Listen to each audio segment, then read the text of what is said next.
Welcome to the latest episode of The Agent's Angle, featuring two topics for which many in the football world may want to avoid at their peril. With me, Jonathan Booker.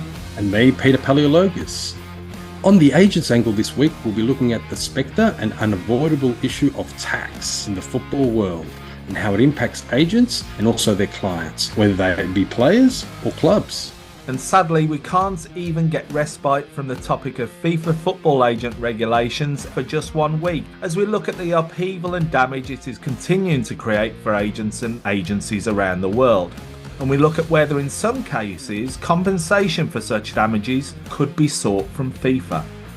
All that to come on this episode of The Agent's Angle.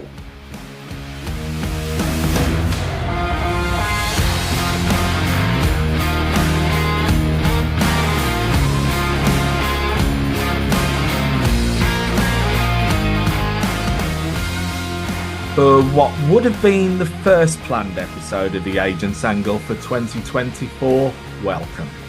But as we know, the agent's world is an even more confusing landscape than ever in terms of football agent regulation. And thus, this has impacted on our schedule for this year already, with the last week's earlier than planned episode. Yes, here we go again. The FFAR regulatory landscape, of which all us football agents still operate on, has changed again. The transfer window is on at the moment in January, especially in Europe. And a new circular has just been released by FIFA on agents just yesterday. So much going on, Jonathan. So like an unpalatable medicine, let's start with our regular dose of FFAR, the FIFA Football Agent Regulations. And with that, as you mentioned, Peter, there was a new circular from FIFA that landed just a couple of days ago on the 11th of January. And if a circular 1873 didn't cause confusion a few weeks ago, this one, circular 1874, seems to attempt to clarify a few things. Yes, it's published to other member associations of FIFA. It's entitled FIFA Football Agent Regulations, Licensing Updates, and Information on the Agents Chamber. I don't want to go too much deep dive into this circular because I've seen a lot of mentioned across the board on LinkedIn and other platforms about what this circular means, but it's still implementing the FFAR. Over 5,000 football agents have been granted a license worldwide. The key points in this circular are that one is very interesting, that any breaches of the FFAR, including evidence of non-licensed activity, can be reported on the FIFA reporting portal. Now, we've discussed this before, that unlicensed activity is a big concern for the licensed agents or the agencies, and that could also be for clubs to use, not just other agents. The other couple of clarifying points, there will be an exam, and we call this, there will be an exam in 2024. You need to probably register now if you haven't taken the exam. To any listener out there intending to take the exam, the date is 22 May 2024. Please get on the agents portal of FIFA and you'll see all the details there. The other one that I'm really interested in is it talks about the FIFA Football Agent Working Group and makes a mention in terms of the costs. So the costs cannot exceed $600 for any member associations to charge for the exam.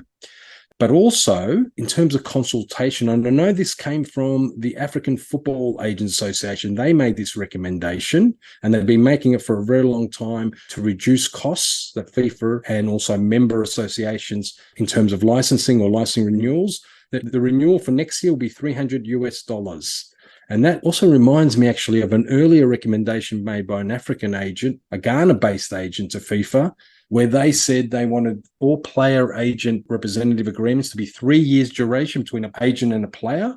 That was accepted, I believe, in the second or third draft, but then it was removed because of other stakeholders who didn't want that, back to 2 years. So FIFA does make changes. We have to acknowledge that, Jonathan, and this is one of them, where they've heard one of the stakeholders, especially coming out of Africa, where affordability to operating the business can be an issue for a lot of African agents. Yeah, and thus we await the next circular, dare I say the sequel of the FFAR saga with bated breath. More chapters than Star Wars at this rate. But on that same topic of FFAR, an article that we came across that posed an interesting question over FFAR being such a complicated and confusing area as it stands for pretty much all of us at the moment. Now, this article was in Inside Sport. by Callum Williams from the 2nd of January, and it's entitled FIFA Prepare for Impending Lawsuits from Agents Over New Regulations. However, from the headline, this article is not as I first thought it would read. I don't know about you, as I thought it would relate to one of the various challenges to FFAR around the world that we had likely mentioned before on the agents angle. However, on reading this article in full, and I will say it is somewhat short on detail and specifics, it is worth considering what it puts forward. And it's a matter that I've considered since the FFAR was announced roughly a year ago, and also something we've discussed privately, Peter, and I believe others have also considered this matter. So, with this article in mind and the proposition that's in it, we have to ask what I consider to be a reasonable question. And that is whether FIFA is potentially liable for any damages suffered by agencies and agents due to the questionable implementation of FFAR and the impact it has had, and it's continuing to have. And this is regardless of what any final outcome will be, such as the ECJ ruling at the European Court of Justice. Plus, in the unlikely event that FIFA were to revoke FFAR, the damage is arguably already done in many cases, and some may even seek reparations or compensation anyway in that circumstance. Yes, it's an interesting article. Agents have suggested that they've had to make changes, and we've discussed this before. They've had to make changes to new rep agreements with clients to insert the 3% or the 5% if it was under a certain threshold. They couldn't do multi-representation. That was a big issue, where they can only do the engaging club and the player. And we know a lot of agents are involved in broking. And now everything's shifted. We no longer have the cap. So basically, agents are now penalised facing the January transfer window. And the article does say that they've been penalised because they've already got written contracts and have had, and I quote from the article, huge loss of earnings because of the 3% commission rates in their contracts with players. And some of them have lost clients. But the lawsuit is suggested that it's against FIFA, or a potential lawsuit, I should rephrase that, to regain lost earnings. So the article has really emphasized that a lot of agents are questioning whether they have a right to sue. I mean, they're going to their lawyers. But that is very difficult for me, because I think that it's very difficult to sue a regulator. Regulations always change. Yes, they do affect the business, but where do you go to? As a non-legal observer, Peter, as many of our listeners are, I would argue as a layperson that there are grounds here for agents, either individually or even collectively, to seek some form of compensation from FIFA. I've argued previously that agents and intermediaries, whereby they agree to abide by the regulations of a sports governing body, such as FIFA or a national association, have a right to expect the authority to uphold the regulations. And then should that governing body fail to adequately uphold those regulations, especially where the likes of a signed declaration, a code of conduct or memorandum of understanding is completed between the two parties, then the governing body have failed in their fiduciary duty and duty of care to those participants, and thus are liable for their failings. But in this case, with FFAR, it isn't so much the regulations themselves we're talking about, but the impact of what many consider to be a dreadful and rushed implementation process by FIFA, and thus the confusion and damage it has caused and continues to cause. As you've rightly mentioned, this ranges from implementing agreements and contracts in an effort to comply with FFAR elements such as the cap, which at the moment is currently suspended. And this has been done diligently and compliantly by agents and others. And I know some from the legal profession are being somewhat wise after the event, dare I say, in their commentary via various social media channels and elsewhere, in saying they would have advised against implementing FFAR compliant clauses in agent representation agreements and contracts until a later date, such as the ECJ ruling. But I will say this. One, thanks for that, those who are making such comments. Not. Talk about shutting the stable door after the horse has escaped.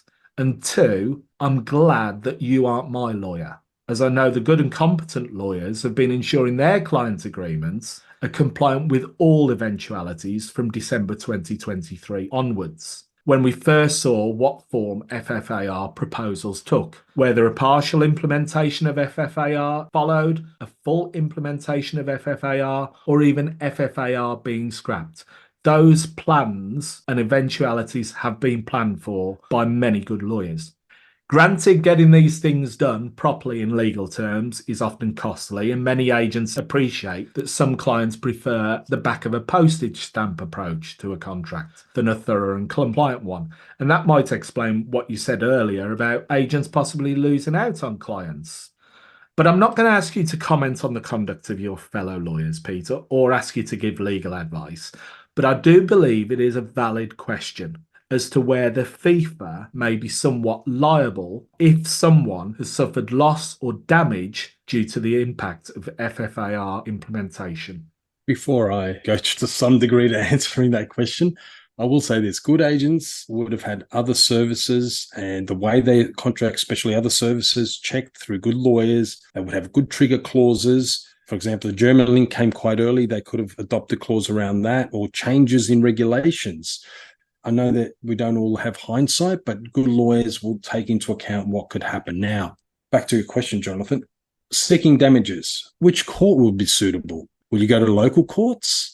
I think it's a very tough situation to predict. However, what is tougher generally, and I don't give legal advice on this show, is liability for the negligent exercise of a power conferred by a regulator is very hard to prove. You need to show specific duty or responsibility to the actual person affected, in this case, the agent. They need to see, you've got to see it very specific in terms of the case, and that the circumstances that have been created by the regulator made it very harsh for the agent. Now, a lot of agents will say, yes, that's been the case, but it's not that easy. I would say courts are not often asked to consider whether a regulator has caused damage to a business, because regulations change and regulators have a lot of power. Plus, I don't think any of the challengers have said that FIFA can't be the regulator. It's more as the impact of some of these regulations, and the big one being the cap. It's very rare to get over the line that there was a duty. And I'm talking mainly, in terms of UK, Australia, American. That's the way sort of you look at the regulators. It's very hard to get to that level where it wasn't fair or reasonable. The courts haven't dealt with a lot of things in relation to regulators and their powers in terms of the effect on business. So anything could happen, but very difficult exercise in courts. And I think that's something that really needs a deep dive analysis by lawyers for any agent who really wants to go down that path, because I see it as very difficult. I think we're at a tipping point with this thing about the authority of governing bodies in sport, especially football. We've had the ECJ ruling, which has brought into question whether FIFA and UEFA overstepped the mark with their powers and their regulations. And we're seeing a shift here. But my point is that if you want to take control of the situation, you've got to take responsibility for the actions in trying to take that control. And a couple of the challenges, I think, have intimated that they challenge FIFA's jurisdiction. Personally, I don't agree with that. We need a world governing body. We just need an effective, efficient, and fair world governing body. I just think that rushed, ill-judged and inconsiderate implementation of FFAR by FIFA will come back to bite them on the backside in many ways. But many have warned them about that on so many occasions, stretching back many years, probably all the way back to that ill-fated meeting in 2018 that we've heard about and talked about. But enough on FFAR for now. We're going to switch to another matter that very few of us can escape, a bit like FFAR. And I believe it was one of the founding fathers of the USA, Benjamin Franklin, who made famous the phrase, "In this world, nothing is certain except death and taxes." And although it isn't the most joyous of topics, tax is a vitally important area for agents and their clients to understand. But it is an area, sadly, where many come unstuck and find themselves at the mercy of, dare I say, far more powerful authorities than those governing football. Yes, tax is a very important issue for agents, players, clubs, everyone involved in football, because we're a multinational business. There are two interesting articles that I want to raise. Before I go to those articles, though, the big issue worldwide is not so much the income tax. It's the sponsorship, endorsement, and commercial rights that operate for players who have that sort of multinational or national profile and how they taxed. And a lot of us agents, we have a second contract with a player that relates to sponsorship, which is another service. And players themselves have to be very aware of their taxation position in terms of endorsement arrangements. Do they need a separate company or entity or not? And where is that company going to be located? So all that goes to the issue of tax. But I'll go straight into the articles now. The first article is How Overseas Sports Stars Are Taxed in the UK by Peter Fairchild, October 2023. And it talks about taxation in England. And in particular, two things. It starts off with how England and Ireland have to adopt to a better taxing regime if they're going to host bigger tournaments. But that's not the big issue here. The big issue that's addressed in this article is about UK tax liability. Now, the article frames that non-resident, so if you're a non-resident of the UK and you do some work there, if you have to pay your tax because you're domiciled somewhere else, you can't pay tax in two places because there's double tax arrangements, then you probably don't have to pay tax in the UK. But the key point in the article is non-UK resident sports people, a lot of Premier League players, Championship players, etc., are taxable in the UK because they're training and they're playing their football in English leagues. And the article is very interesting because it talks about the thresholds when you start paying tax. So your basic income tax rate in the UK is 20%, can go up to 40 and even to 45 on anything over £125,000. But also you allow deductions. So travel, accommodation, coaching, all these can be taken out. But what stands out in this article by Peter Fairchild is the UK stands out as one of the few countries where additional tax is imposed on the segment of individuals' global endorsement income linked to their performances. So you can have an international profile, and we know the Premier League's big in Asia, and clubs will sell merchandise. Players can have their own branding with different companies. Any endorsement income can be captured by the HMRC, which is the short name for the English Tax Office. And this article talks about endorsement income being a big issue, and advice really needs to be taken on that. Now, we're talking about endorsement, and I want to go to the second article. Ronaldo. He went to Juventus in 2019. It's an article based on Cristiano Ronaldo's image rights and income. We'll put it in the show notes. And this article from September 2023 by Dr. Mario Tenore, it's a very complex article, talks about tax treatment of income derived by exploitation of image rights by Cristiano Ronaldo. In Italy at the time, they had a flat tax regime. And the flat tax regime applied to foreign entities, including Cristiano Ronaldo, who would have had companies set up. And any endorsement income externally would have a flat tax. I think it's 100,000 euros, rather than be taxed as part of personal income tax. Now, this went to quite a few courts within Italy. Ronaldo was asked to pay tax. He was found he had to pay it on his income tax rate, not just the substitute 100,000 euros. The thing about this case is, even if you earn your income, and again, the same story as what I mentioned with that HMRC approach, even if you earn your income in other countries, because we know Ronaldo is one of the world brands, and having a look at the article, you can do videos, you can do social media, that's all done overseas, etc.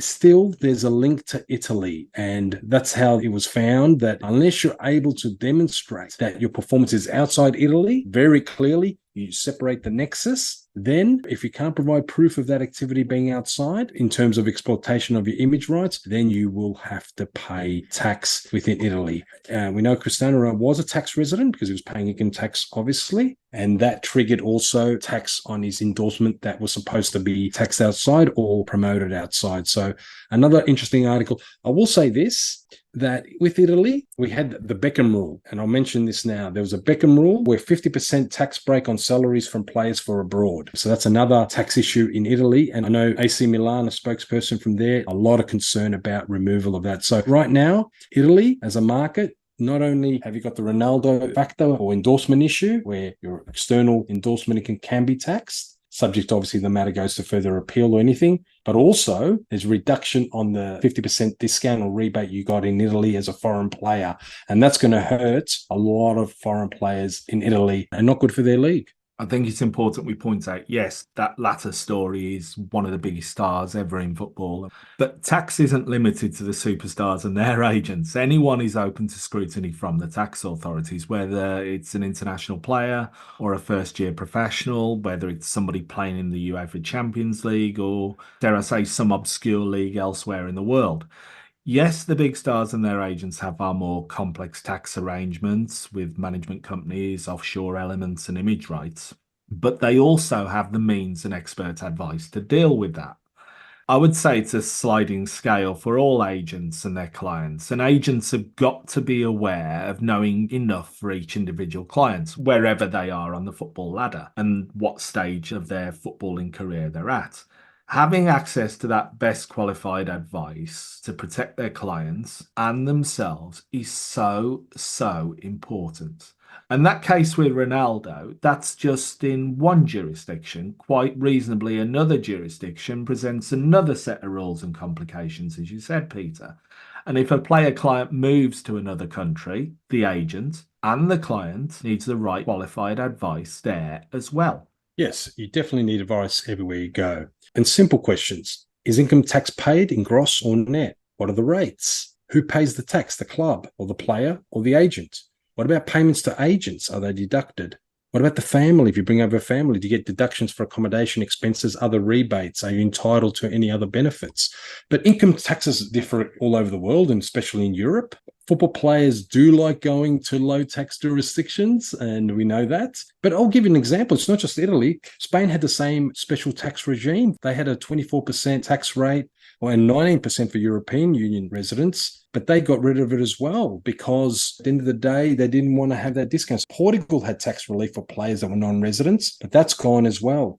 And even in Spain itself, it varies between the city. If you're in Madrid, the tax rate's 45.5%. But if you're in the Valencia community with Valencia and Villarreal, who are doing very well, it's 54% or around about those figures because they always change, and we know that. But then if the agent does a reach, France and Holland allow football players to enjoy more favorable expatriate tax regime. So you're a foreign player, goes to France and Netherlands, and we know France is very highly taxed, then part of the salary is tax exempt. Basically, I think about 30% for France and Netherlands. So a lot of research, it's not just the tax that you have to pay, but your agent also has got to look at the tax regimes of each country, and are there schemes about endorsement aspects, but also income tax, and I think we'll discuss later, Jonathan, VAT or other types of, I would say, consumer taxes. It's all very fluid, very complicated, and you have to adapt to it, and it's all likely to change.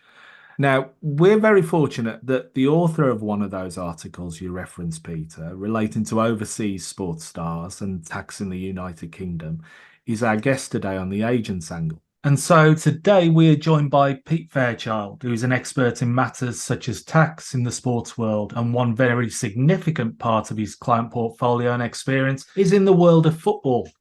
Pete is a qualified UK chartered tax advisor and fellow of the Association of Taxation Technicians. He's a partner and head of London private client tax team at Crow UK LLP.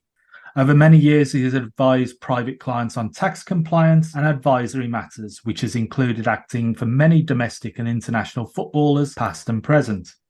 And I think it's important to point out that unlike some of the other highly qualified professionals that sit on the periphery of the sports and football world, Pete is an avid sports and football fan with an understanding of the nuances and specifics of this often wacky and unpredictable world in which we operate. Pete, welcome to the Agents Angle. Jonathan, hello, and hello, Peter. Thanks ever so much for inviting me to join you. And I'm going to throw you right in at the deep end, Pete. Quite an in-depth question here. I'm sure it will be an in-depth answer. Can you provide an overview of the typical tax implications for football agents operating in the UK? Well, no holds barred. Okay. Well, I think it's probably a two-part answer, Jonathan, to cover agents who are self-employed individuals and those who are employees. Probably easier for people to recognise that if you're self-employed, there is no tax deductions at source on your income. So therefore, it is probably better known that individuals have to come forward to register with the UK tax authorities for self-assessment. The need to keep records can't be underestimated because of the inquiries that HMRC do quite regularly.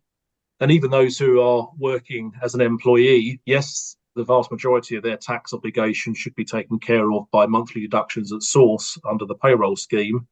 But if they've got benefits in kind, and even if they're operating at levels where their income is above the thresholds for registering for self-assessment, they've still got obligations there, because even if you're a one-man band, it is typically for you to have a company that employs you and pays your salary, but also you'll be typically taking dividends from that same company as well. And then a combination of salary and dividends could take you over thresholds and create additional balancing payments of tax, which the tax authorities are only going to know about once the tax returns themselves are filed. So whether you're employed or self-employed, I'm afraid, tax just never goes away. You just need to know where to look to find it.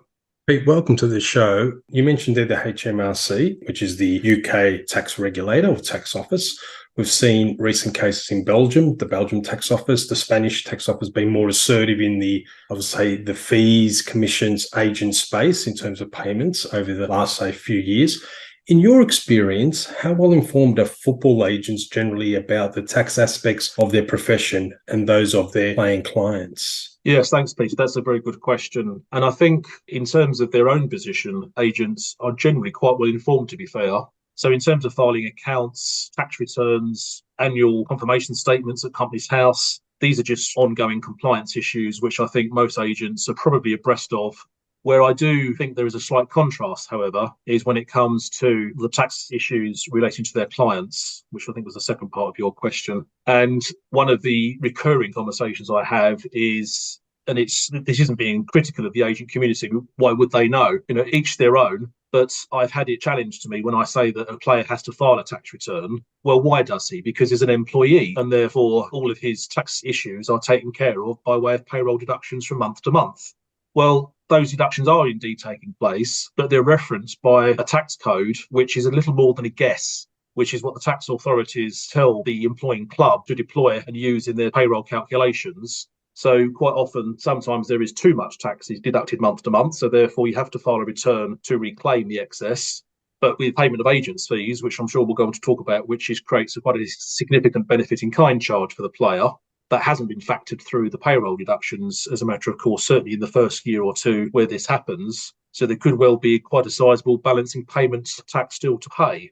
So I think I wouldn't say it's a blind spot, but it's just a lack of awareness that the circumstances of a player's individual tax, more often than not, does require them to file. And I'm afraid I've come across too many situations where finally a client has been referred, where they've been chased not just for 1 year's tax return that's outstanding, but sometimes 3 and 4 years of tax returns outstanding. And then for bringing this matter up to date does generate not just the tax liabilities, but therefore you've also got interest and penalties for late filing and late payment of taxes. And all this could have been avoided if someone had had a more real-time conversation with the player.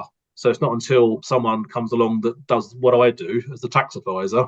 You've got to start typically a brand new relationship with your clients by giving them news they certainly do not want to hear, by saying, well, I'm ever so sorry, but the consequence of filing all these returns is that you now have a quite significant outstanding tax bill to pay. And because it's a surprise, it's more often than not the case that the player, understandably, hasn't made their cash flow to accommodate this. And therefore, I have had, in fact, I've got a couple now where household name players, I'm in a conversation with the tax authorities negotiating time to pay. Can't dispute the quantum of the liability, but it's such a significant amount that even, a very well remunerated player doesn't have the available cash to pay the tax in one lump sum. That's quite a challenging conversation. Yes, it is. Obviously, players don't like seeing that they maybe haven't received the right information. But what about football agents, sole proprietors, or big agencies, their own tax compliance? Have you seen any major issues or challenges that actual agents and agencies face? I think my answer there, Peter, needs to be focused more on the self-employed, so smaller agents, not necessarily household names. And I think because of the unique way in which the football world operates, there can be a lack of understanding as far as the tax authorities are concerned. I've certainly come across more than a couple of cases where accounts filed by the sole trader have been challenged by HMRC because, for example, they will see in cost of sales quite a sizable number, which seems out of kilter with a lot of other businesses. And therefore, there are lots of questions around, well, how has this inflated number been arrived at? Well, anyone who is involved in the sector will know that a lot of the time agents have to work with other agents to get a deal across the line. And therefore, yes, the income could be quite significant for a transaction, but the cost associated with that same transaction by way of payaways and thank yous for other agents, that needs to be factored in and therefore properly reported in the accounts. But it does look a little bit odd, I suppose, to the non-football specialist when looking at the numbers to say, well, you've got these very high costs that are immediately associated, so you claim, with your sales. That just doesn't sound right. And that's before you get into your other sort of more direct costs, like your heating, your lighting, your accounting, your travel, your subsistence. So I think a lot of smaller cases where some sole traders and perhaps a couple of small partnerships have been subjected to quite intense scrutiny from HMRC because of that lack of understanding. And I've been at pains to say to various tax officers, look, with the greatest respect, you just don't understand the football sector. And once you've gone through with a very detailed explanation, then the penny sometimes drops. But the pain and time that takes to get to that situation can't be underestimated. You yourself, Pete, spent some time as a registered intermediary with the English FA to help you in your role from a tax perspective and understanding the agent business and the player business. How did you find that experience and what did you learn from it? Well, I'm not ashamed to say that was a complete marketing exercise from me. I never had any desire to represent players. But I quickly learned that if there's one thing that troubles a football agent, and indeed it got so bad that there was a standing agenda item at AFA meetings, was HMRC, the taxman. But it also afforded me to have a direct dialogue with some of the tax officers and inspectors who was invited along to the AFA meetings. And too often, I think they like to hide behind a written letter, but they were there to be got at. And sometimes I'm afraid I let them have it with both barrels in terms of what I really thought. But I just felt it needed to be said, but it was said in a professional, constructive way. And it was meant to help the situation and speed up the process of inquiry work, because as we all know, that can go on for an uncomfortable period of time. I think from my perspective, I was actually at one of those meetings as well. And this is just my opinion. I think from my perspective, the officials from HMRC actually learnt more from the agents in the way the industry works than the agents learnt from HMRC in the way they address the football agents industry. So it was a peculiar situation and a bit of a paradox. Now, with the industry going through a change at the moment, we're seeing a lot of new agents come into the agents world. From a tax perspective, what would be your 5 most important tips for them in terms of compliance, both to safeguard themselves and their clients? Great questions, Jonathan. Thanks. Register with HMRC for the self-assessment tax compliance system. If you're self-employed as an agent, my recommendation rule of thumb is to try and set aside, let's say, 25 to 30% of the income that you receive and ring fence that in perhaps a tax or revenue bank account, which is just kept solely for the purpose of paying future tax liabilities. So huge lead-in time between earning money and then facing the tax payments. Now, that requires a plan such that you've got the cash set aside. Hence my recommendation that clients should ideally set aside at least 25%, probably nearer 30 or even more if they can, of every bit of income they received and put that in an account which is otherwise not touched. A ploy for people in my industry, of course, please engage the services of an accountant or a tax advisor who can help you navigate all of the issues that you're going to be faced. And yes, there is a cost to that, but it just removes the surprises, I think, in terms of projecting future tax payments. And it just sort of, I think it can pay dividends in the long term by just de-stressing the whole process. As far as players are concerned, when agents have finally negotiated a contract, whether that be the playing contract with the club or an endorsement or sponsorship agreement, I always love to see those as soon as the deal's been done. And the reason why I say that is because it then enables me to reforecast future tax liabilities.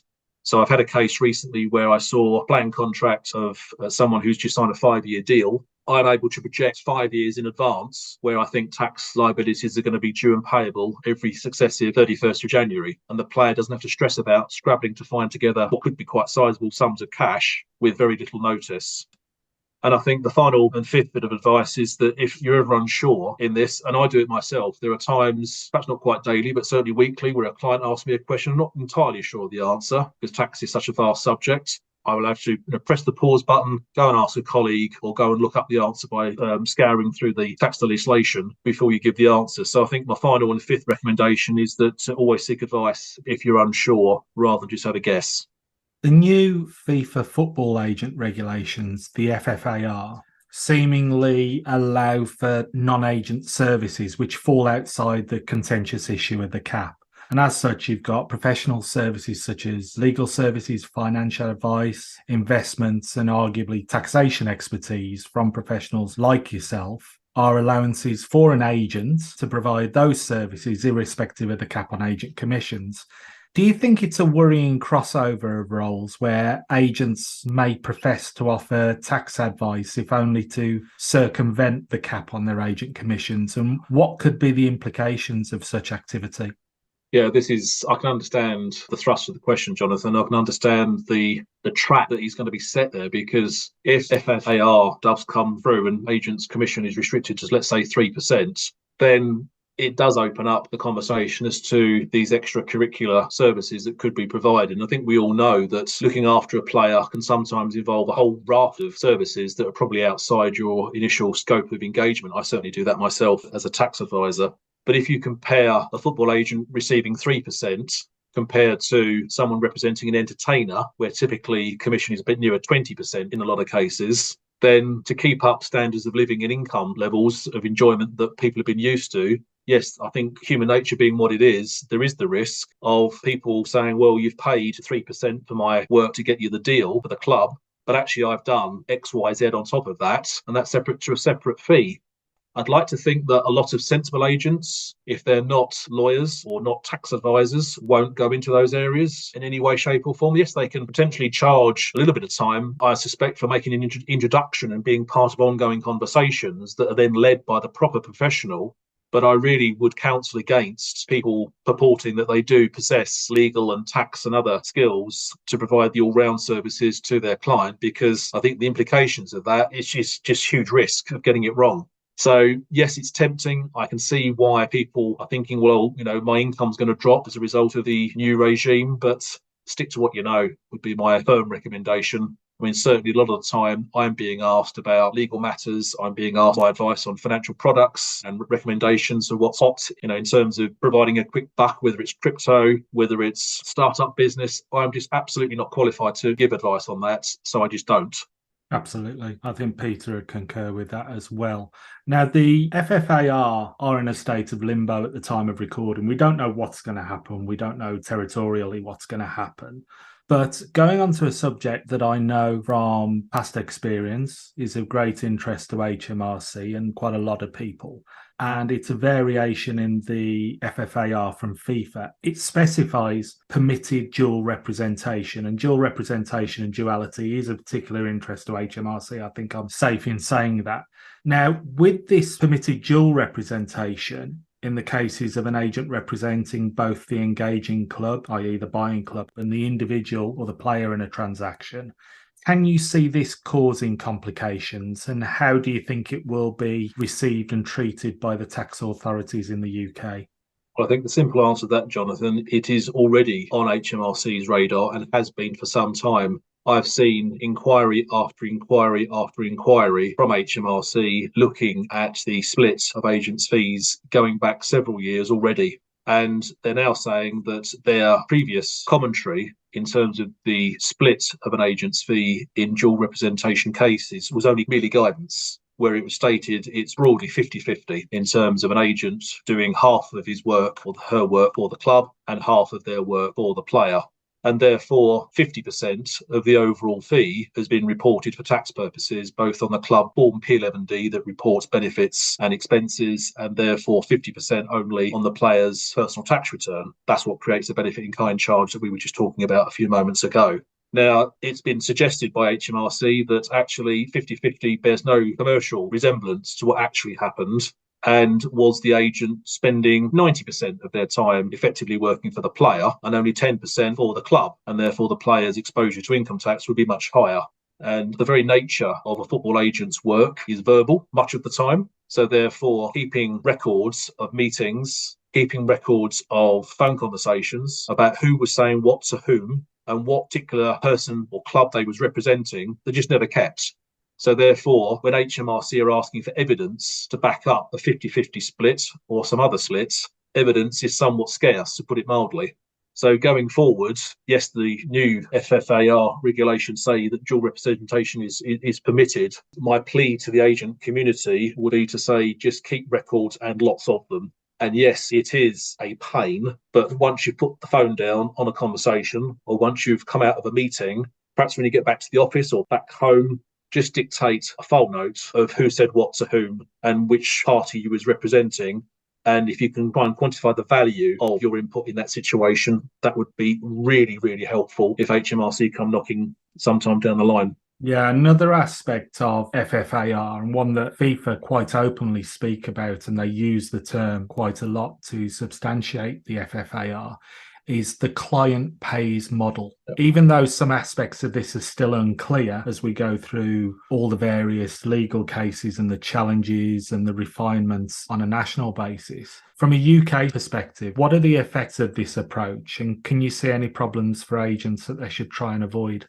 Well, I've already talked about with the current situation, players being surprised when they're told they do have a tax exposure in terms of the benefit in kind charge on payment of agents' fees. And many players are struggling to pull together the amount of cash that's required to settle 45% of an agent's fee by way of the income tax charge. Well, under these new proposals, the player's on the hook for 100% of the agent's fee. So I think that seriously ramps up the communication and planning that needs to take place between the agent, the player, and certainly the financial advisor, if not the tax advisor, to make sure that there is sufficient cash that's going to be released at the appropriate moment in time. But even if it's not coming from a cash reserve, if the player needs to sell an asset, stock, shares, property, again, the tax advisor needs to be party to those conversations, because in selling some stocks and shares that have appreciated in value since they were first purchased, yes, you could be solving one problem by freeing up the cash to pay the agent's fee, but you could, in so doing, create another problem in terms of crystallising a capital gains tax charge. So I do think these situations require detailed conversation between all parties concerned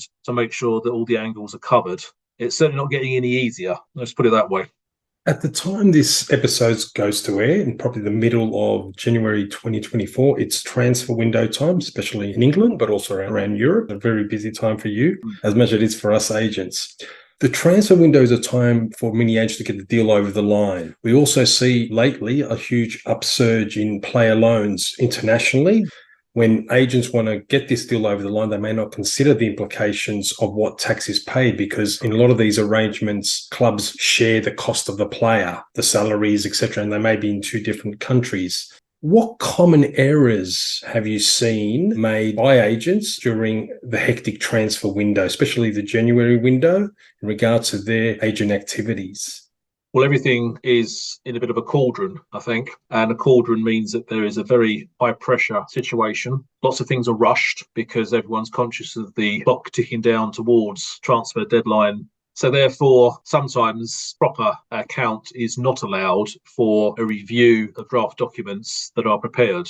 Everything is then signed off, filed with the appropriate authorities, and then someone like me and the lawyer perhaps might get a full copy of the final agreements and contracts. So, for example, I have seen in an employment contract a clause that talks about image rights. Now, image rights where we would typically try and separate those from the employment contract so they don't go through the payroll system. Well, if the image rights clause is already in the employment contract, it's quite difficult to suggest that it's something other than more income that should be subject to payroll taxes.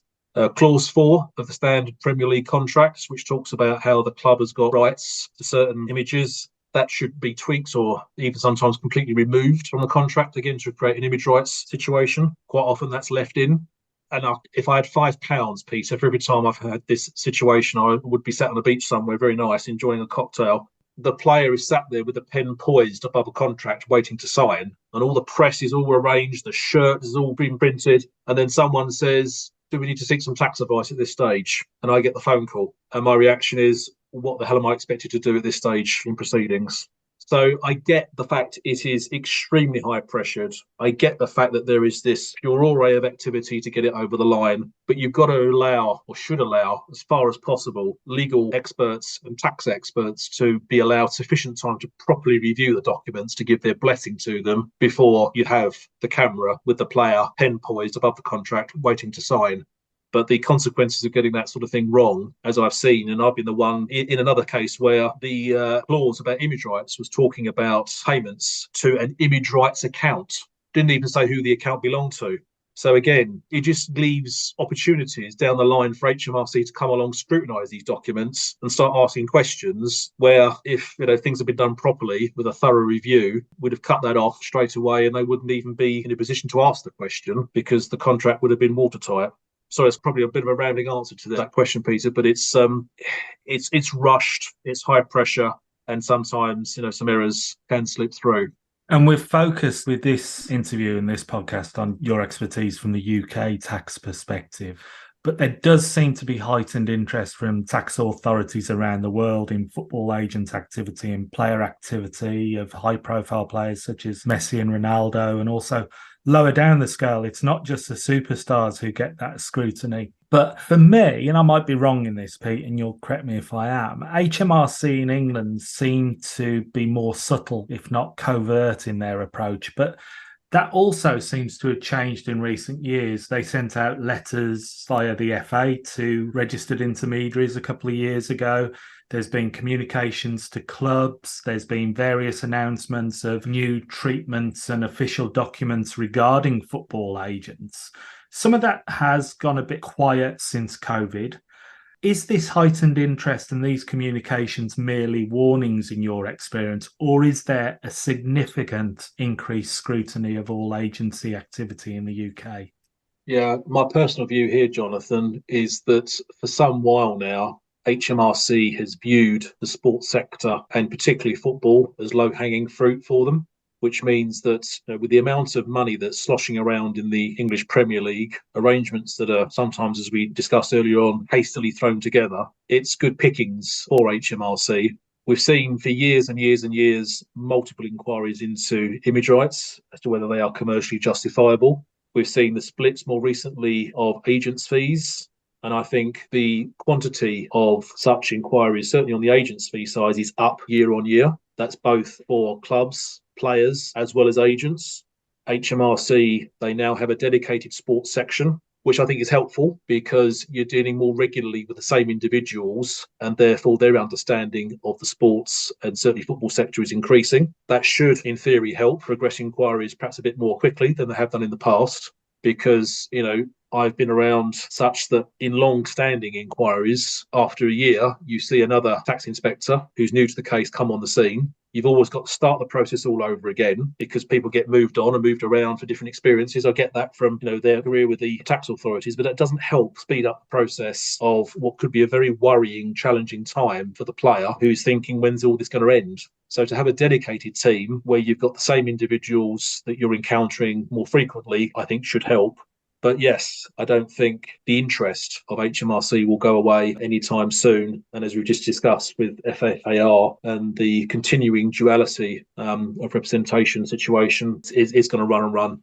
In these situations where the worst does happen and an agent or a client haven't met their tax obligations, what are the potential risks and penalties for them?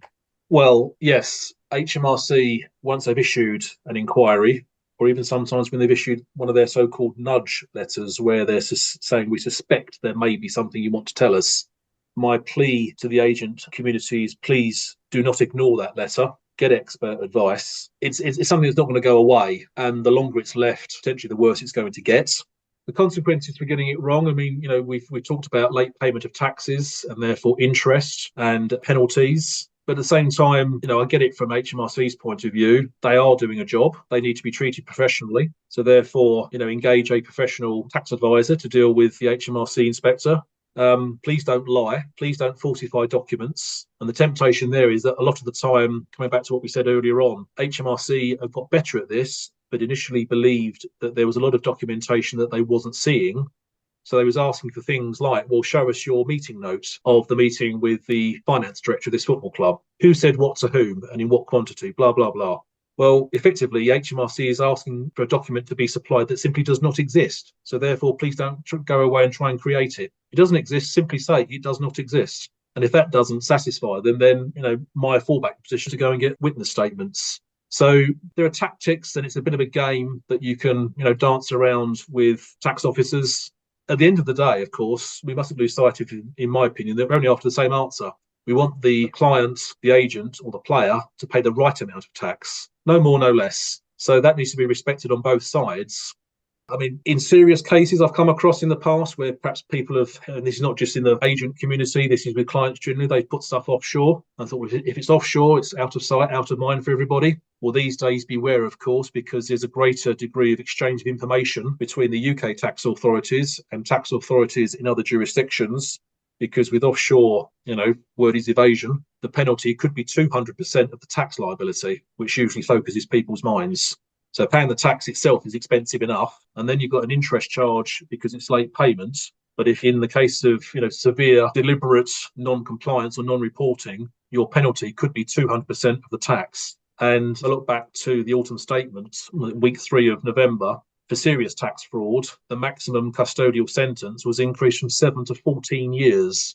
So it can get really, really serious in the most severe of cases. So if there are some, let's call them irregularities in tax history and filing and compliance, the firm plea is to engage an experienced professional, come clean, 100%, accept that you are going to face a fine, you will pay some interest, but don't offend again. And I think we've skirted around another subject there. We've skirted around image rights to an extent, which is a subject in itself. And we've skirted around the topic of the difference between evasion and avoidance. So I think we've done quite well on that one, Pete, because that's a topic in itself as well. That's probably a whole conference, if anything. Now, if an agent or one of their clients is in that situation where there's a bit of a panic sets in, they're subject to an investigation or they've got a notice, or as I've heard in cases, the agent opens up the drawer of a new client or is presented with a box full of brown letters from HMRC, what should they do? Yeah, don't close the drawer again very quickly. Pretend that what's just happened didn't happen. It really is just accepting that if you've got letters that have been supplied in brown envelopes, there's a fair chance that HMRC have got wind of something anyway. The longer you leave it before you become compliant, the worse it's going to be. People do get brownie points and can negotiate a better settlement overall if they come forward and volunteer information rather than wait to be challenged. You're on the front foot, you're in more control of the process, whereas it's a very, very, very uncomfortable ride at times if you're on the back foot and HMRC are firing questions at the player or the agent left, right and centre, and everyone's looking at someone else saying, well, I don't really know how to answer this to you, and that's met with the same response. So engage a professional who knows what they're doing, that can navigate these choppy waters. And a lot of the time, it's perhaps not quite as bad as you might think, because a case I had involved an agent who'd received a reasonable amount of commission from their hard-earned work and hadn't done anything in terms of approaching HMRC with tax returns and accounts, but was panicking when perhaps the guilt trip got them to the point where they thought they've got to do something. They were panicking that they would be liable to tax on that income. I said, well, you will be, but you must have incurred some expenses, for example, in getting to that position. Well, I did. Yeah, I did. And then by the time we factored in all the expenses and got to a net profit situation, the tax liability was at a level where the guy was completely comfortable coming forward anyway. It's not the end of the world. We can park this quite quickly and then you can move on. But please move on, recognising that from every year going forward, you will need to go through a compliance process and we will be asking you for information and we will be charging you a fee for that. But he was like, no, the headache of what I've just been through compared to paying someone a fee for taking care of all of that, it's just peace of mind it gives me. So he was able to achieve a quite speedy outcome for this guy that he was very pleased with. A complicated topic, something that I know stresses a lot of agents out and very time consuming as well for them. So, Pete, thank you very much for your expertise, your expert advice, and a lot of the explanation on the subject. Well, it's been an absolute pleasure talking to you both. Trying to make tax an interesting subject that's going to retain people's attention for more than a couple of minutes is not easy, but it's always challenging, but never dull. So I hope that was useful. That's great, Pete. Thanks very much. Take care. Sure. All the best. There we go then. A hugely complicated topic, dare I say taxing, with so many facets, whether it be different areas of tax, different jurisdictions, different laws, legislation and rules, plus how to approach it.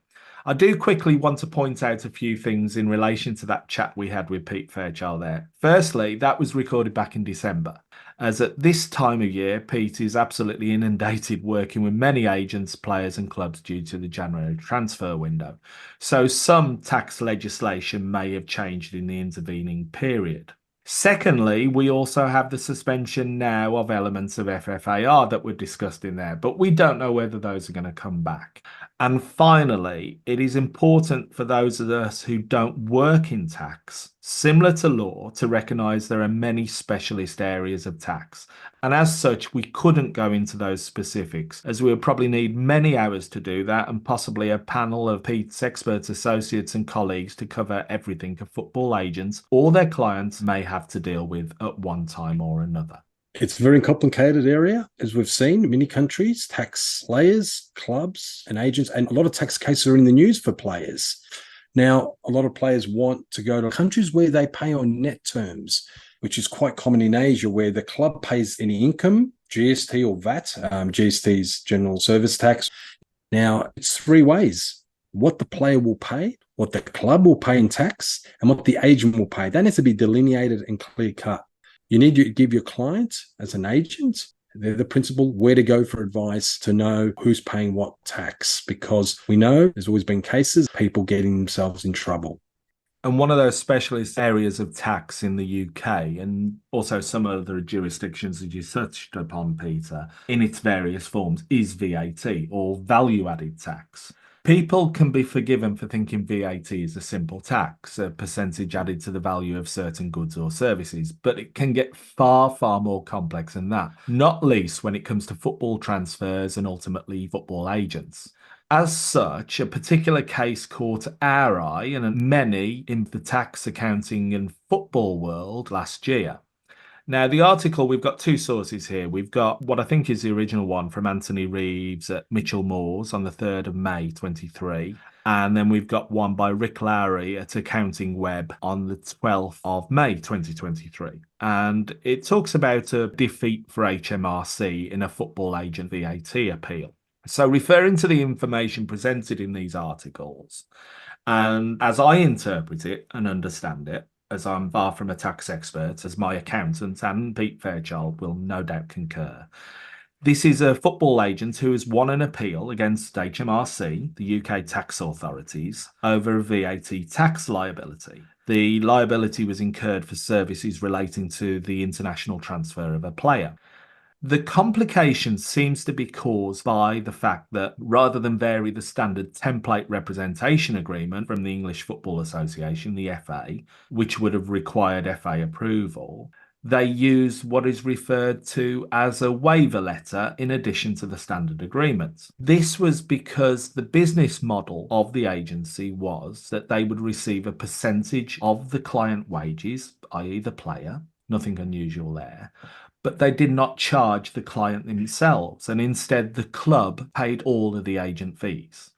The parties involved, as we're led to believe, were a UK-based agency, an Italian engaging or buying club, and the player and the releasing or selling club were both Portuguese. The fees reported were 4 million euros total, paid over a 2-year period, and the first instalment invoice was for 500,000 euros. Now, understandably, there's going to be conflicting opinions here between the agents and their advisors and HMRC. There's some very nuanced and complicated issues that we won't go into, such as when the waiver letter was issued. However, as I see it, the crux of the matter here lies in the fact that, one, the agent presented it as their service was to the club, and thus relationship was a B2B or a business-to-business relationship with a different tax treatment to that should it be a business-to-consumer relationship, i.e. the player.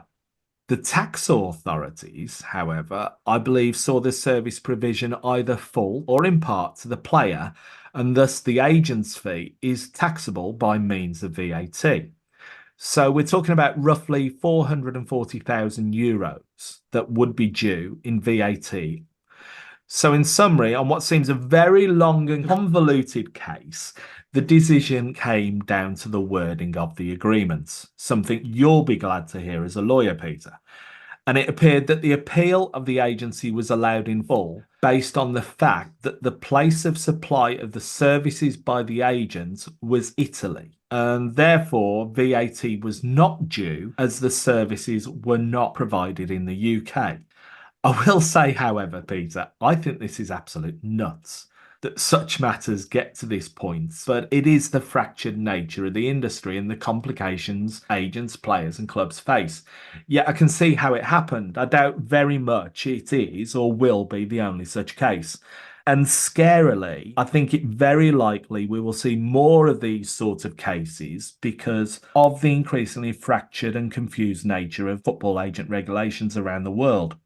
Not least the saga of FFAR and the confusion on such things as dual representation, tripartite representation, switching, non-agent services, and dare I say the dreaded word capping. It's a total minefield for agents and their clients, no matter how compliant and conscientious an agent may try to be. I think it came down to what you mentioned, the model. A waiver was used, and a waiver is always utilized when you want to do something that's outside the agreement or you want to waive rights. Also, this is about international business. They used an international consultancy model where a lot of consultants use, where was the income derived, where was the deal done, where was the VAT payable.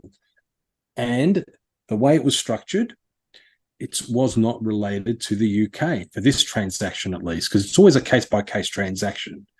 We know with double taxation treaties and all that, you can't pay tax in two places, and that also plays a role. Italy was seen as the place where this deal was made, but the appeal was allowed in full, so that's a very strong decision. But it turned, as you mentioned, Jonathan, on the wording of the agreements. We'll see a lot more of these cases, but you need specific advice of this. You need not just tax accountants, but tax lawyers, and they're very specific in that area, Jonathan. Playing devil's advocate for 1 minute, you could argue that if the agency had abided by the FA standard template, the dispute would never have happened. But you could again then argue, was the template agreement from the football authorities fit for purpose, or was it overly restrictive in a commercial agreement between independent parties? Especially if you throw in restrictive timescales that may well have been applicable due to a transfer window, for example. Another question here is whether the matter was investigated by the football authorities on the grounds of a breach of the agent or intermediary regulations. I'm not privy to the case that would argue that there is disguising here, but the vast sums of money involved in top-level football transfers, it's understandable that the HMRC, the British Tax Office, may be concerned that such structuring enables the provision of services effectively made in the UK should be taxed in the UK. The VAT has got to be paid by someone, and if the HMRC will make further claims on big transaction, but they will be looking through a lens on all big transactions going forward. And as you mentioned, interesting to see if there's some relationship with the Football Association. I know quite a few people from the football world who've experienced scrutiny and sometimes investigations from the tax authorities, such as HMRC. And this includes agents, players, clubs, and even club officials. In fact, I was credited for mediating indirectly in one such resolution and bringing a case to a close. And although this is headlined somewhat as a victory for the agency in the case, I think it best to do everything you can in terms of compliance and avoid the penalties in the first place. Back to having the right expert advice and exercising due diligence and not cutting corners. Yet that advice, planning and preparation, may well be costly at the start, but in the long run, it may turn out to be more cost effective. And I can guess this case cost a lot of money, a lot of effort, a lot of stress just to reach a conclusion.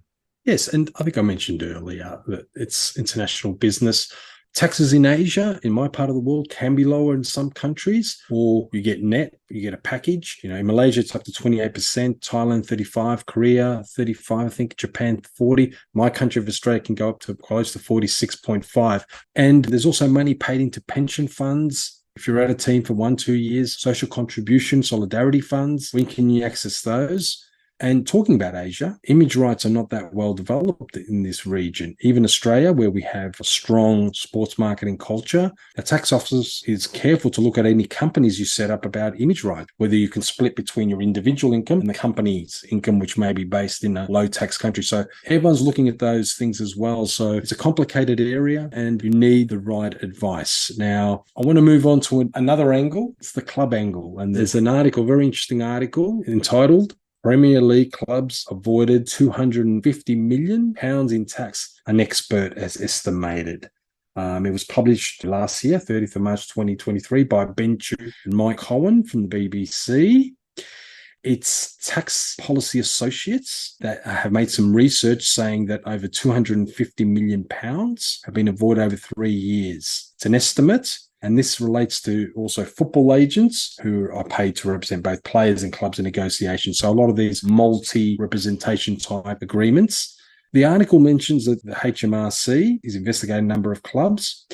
A lot of this tax that hasn't been paid allegedly is because of dual representation, that player agents or football agents are acting on behalf of clubs, players, and there are other agents involved as well. The Tax Policy Association who actually did the estimate are claiming, for instance, in 2021, 81 million was not paid. In 2020, 91 million was not paid by acquiring clubs and their agents. When I mean acquiring clubs, club engaging the player and agents who represented them. And we've got some clubs here. The Association of Football Agents have disputed distinct tax findings because they do not understand how the football transfer market works. I had a frustrated smile on my face when considering this article, Peter, given not only what we've discussed in this episode and past episodes, the situation with agent regulations currently, and the history of tax and football in the UK as well as other countries. I'll stick with the UK as that's where the majority of my experience is on the topic of tax compliance in the agents world. But probably 3 to 4 years ago, maybe longer, HMRC seemingly changed their approach to football and notably towards agents, as I think Pete mentioned in his interview. This included letters forwarded via the FA to registered intermediaries from a senior official at HMRC. In addition to this, HMRC also sent representatives to the Association of Football Agents General Meeting in Barnet, but it was quite evident there that there was little comprehension or understanding by HMRC officials of how football agents work or the practicalities. Now, prior to this change, I'm confident in saying HMRC's football investigations team was under-resourced and only really had a few people in it, so they really needed to up their game. Added to this, I've been reliably informed on several occasions that the relationship with the FA has been far from a constructive or cooperative one, especially on agent-related matters. Now, HMRC don't like dual representation and never have done. This assumption that they agreed a 50-50 split on agent fees, whether it be with clubs, the FA, or the Premier League, is a myth that has been spread for many years. And I have that from the horse's mouth at HMRC. It is more accurate to say that the 50-50 split was a line of tolerance for HMRC. Now, there has been change, dare I say progress from HMRC in relation to agents and agent activity. They have issued guidance on tax treatment of agents' fees and the obligations of agents, which I must say that agents operating in the UK must be aware of, and we'll put the links in the show notes, of course. HMRC are watching developments with FFAR, but they're probably as clear on all of that as the rest of us at the moment. However, articles like this and other factors lead me to think that the majority of agents are, for HMRC, the sprat to catch the mackerel, as there are bigger tax liabilities for the tax authorities to chase, namely the clubs. The matter of HMRC looking into football is nothing new. There's many historic cases of disputes between HMRC and football on matters we've discussed in this episode and others which date back many, many years. VAT on agents' fees in a transfer is nothing new. I think one such case and dispute was highlighted with Birmingham City Football Club back in 2007. And on the matter of image rights, we might talk about Ronaldo today, but the late Trevor Francis, who sadly passed away last year, childhood hero of mine, a superstar in his own right and a real gentleman, and the first £1 million English transfer, I'm reliably informed he and his advisors were subject to HMRC scrutiny on matters similar to image rights and management companies as far back as the 1970s and 1980s. So my only advice to agents when it comes to tax and compliance is get the right advisors, be diligent, keep records, and don't get dragged into dodgy dealings. As even being complicit or facilitating tax evasion in the UK, whether you benefit from it or not, is, as I understand it, a criminal offence. Yes, agreed. We know that a lot of tax officers have understandings with the way they deal with matters. They might have a 50-50 split, like you mentioned earlier, or they will allow certain deductions, not beyond a point, but this can change very quickly. It's also the contract you have with your player, the contracts or mandates you have with other agents or clubs. Ensure that they also explain who is going to have to pay the tax, because it is an international business, but it's also a national business. So you need to know who stands where. Also, forget this sometimes, Jonathan, our tax invoices, when it is time to get paid, need to be accurate and itemized. That's very important to reflect the services offered and what tax is applicable. Dare I say, I very much doubt with FFAR, and we're back to FFAR, FIFA have thought about the tax implications and complications created for many in football now. And with the current confusion over regulation and suspensions of parts of FFAR, those conflicting regulations between jurisdictions, it doesn't help on the factor of tax awareness for agents and others involved. Yes, tax is an important matter, not just for agents, but for their players. We all need specialist advice. One point that sometimes we forget is sometimes there are short-term contracts. So players also need to know if they're still considered a resident by their home country, if they've only got a short-term contract in another country, and maybe they might be taxed in that country. So these are all things to consider where you are paying your taxes, where are you domiciled. Now, we're come to the end of the show, but if we can request one extra thing, please share the show's posts. That's spreading the awareness amongst your network and also other potential listeners who may be interested in our topics or the agents industry or the agents world. We're most active on LinkedIn. We've given our nature of our show and the subject matter for a lot of agents. Also, we are planning and preparing shows for the months ahead now. So if there are any topics you would like covered, like we had previously, people asking for Saudi Arabia, or guests you would like to hear from on the show, or questions you would like answered, please let us know. Yeah, very heavy show, Peter. Very in-depth. I'm off for a lie down, but just quickly, thank you to all of those who sent us best wishes over the Christmas and New Year period with comments and feedback about the agents angle. It is very much appreciated. We do this voluntarily, and it is our intention to keep the podcast free to access.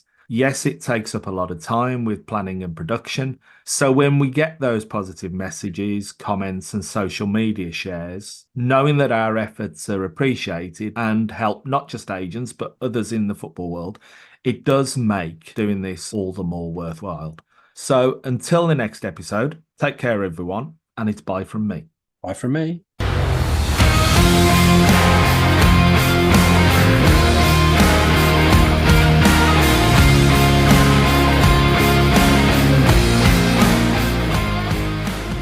The purpose of the Agents Angle podcast is to provide news, information and facilitate discussion on regulatory matters, policies, business trends and issues affecting football agents worldwide.